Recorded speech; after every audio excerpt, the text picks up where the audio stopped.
Everyone, this is Ashley Tucker from My Favorite Things. I have a very Christmassy shaker card to share with you today.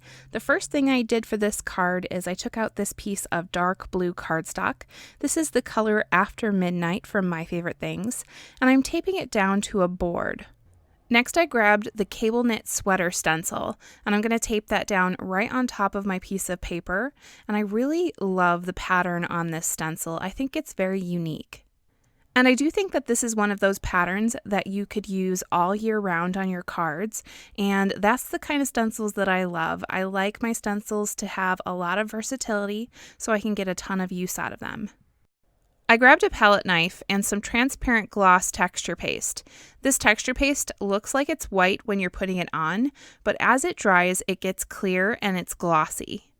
I made sure to spread that paste out so that it's nice and smooth and I have a really even surface. And then I very, very carefully, while the paste was still wet, it's important that it's still wet when you do this, you want to take off that stencil and wash it right away in some warm water. I then set that panel aside to completely dry, and I do think I gave it about 3 hours to dry. You want to make sure that you give it enough time and just get some other things done while you're waiting. I ended up making the rest of the stuff for the card while I was waiting, and I also made a second card while it was drying just so that I could give it a good amount of time. So as you saw, I stamped this adorable little polar bear. This is from the Ice Princess and Friends stamp set, and as soon as I saw this little guy, I knew I had to use him on a card because he is so stinking cute. I just love his little ice skates. I think they're so adorable. Anyway, I stamped him with some black ink onto some Nina Classic Crest Solar White cardstock, and I'm coloring him in with some Prismacolor pencils. I decided to use some warm gray colors to do the shading on my polar bear, and I don't think that that is the choice that you typically use for this, because when you think of snow, you usually use cool tones for shading, but I really like the way that the warm tones came out on the polar bear. Whenever I use colored pencils, I make sure to use a very light touch while I'm coloring. I don't use a lot of pressure, and I make sure that I build up my color by adding lots of layers. So the first layer of color is always going to be very light, and then you just keep adding more layers on top of it to get a deeper tone. And again, all of those layers are going to be using that same gentle pressure. You don't use more pressure on the second coat. You use the same exact amount of pressure. So the color is not from pressing down. It's from adding the layers.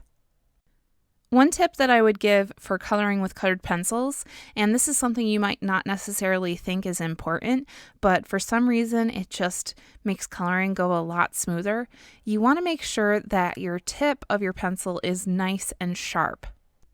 You'll get much better results with your coloring if you keep that pencil tip nice and sharp the whole time you're using it. Once the coloring on the bear was done, I used the coordinating die and I ran it through my die cutting machine to cut it out, and then I set it aside to work on the shaker. I used a 3.5-inch circle die to cut a bunch of circles out of different colors of cardstock. I cut 2 out of white cardstock, 1 out of Berrylicious cardstock, and 1 out of blue Yonder cardstock. I also cut a circle out of some acetate for the window of my shaker. Now, for the frame of my shaker, I took one of those white circles and I cut a circle out of the middle of it using a 2 3/4-inch circle die, and that left me with that round frame. Now you just saw me cut that Berrylicious circle, and I just took and eyeballed where I wanted it to be on my frame, and I cut straight across, and I'm only going to be using that small piece of the Berrylicious, and I'm gluing it to the frame right now. I'm using some liquid adhesive right along the edge, and I'm going to glue it to the back of my frame. For the other circle of white cardstock, I took some scissors and I freehand cut a wavy line across the middle to look kind of like a snowy hilltop. And I'm going to be gluing that to the back of the frame as well, right on top of that piece of Berrylicious cardstock that I already glued down. So I'm kind of creating a snowy scene here for my polar bear, where that piece of blue cardstock is supposed to look like ice, and then the white cardstock in the back is supposed to look like snow in the background. At this point, I'm going to add some liquid adhesive to the entire back of my frame, and then I'm going to take that piece of acetate that I cut out earlier, and I'm going to glue that down to the back to be the window on my shaker. I then glued down the polar bear so that he's right on top of the ice so that it looks like he's ice skating. I grabbed a long piece of foam tape and I folded it in half so that it's twice as thick. And then I took some scissors and I cut a thin piece of that foam tape so that it's thin enough that it'll fit around that frame and not show.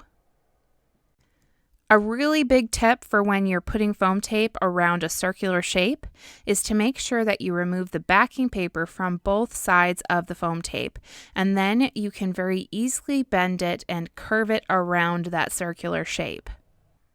For this particular shaker, I could have opted to have my shaker area be a little bit smaller by placing that foam tape up into the snowy hill area, but I decided that I wanted a large area where the shaker bits could kind of hide so that they're not always showing, and that's why I decided to place my foam tape all around the edge of the shaker.